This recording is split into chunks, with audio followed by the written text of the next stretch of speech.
Hi, my name is Nathan with Onyx Imaging here in Tulsa, Oklahoma. We are the highest rated printer service center nationwide.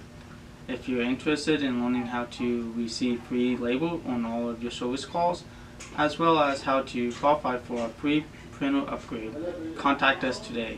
We are here for all of your printers and office supply needs. Today we're going to look at this Canon multifunction 8580.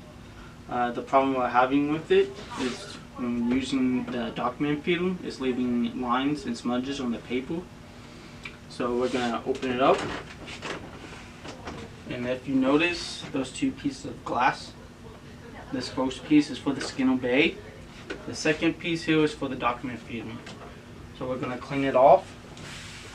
We're going to use a lint-free rag and glass cleaning. We're going to put the glass cleaner directly on the lint-free rag and not on the bay itself. I'm going to come over here and clean it off.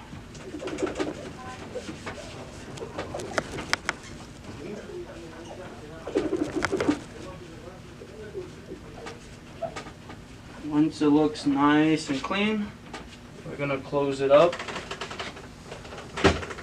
Now at this point, we're going to put some test pages through it, make sure that the line smudges are gone. If that's not the case, we're going to repeat this process until they look great.